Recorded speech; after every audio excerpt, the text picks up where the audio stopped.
You ask Tiger to solve. This deals with linear equations with one unknown. The final result is x equals -3. Let's solve it step by step. Simplify the expression. Group like terms. Simplify the arithmetic.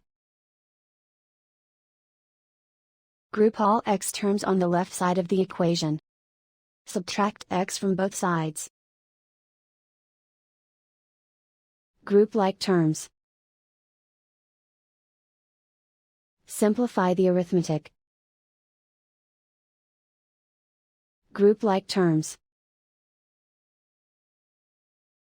Simplify the arithmetic. Group all constants on the right side of the equation. Subtract 14 from both sides. Simplify the arithmetic.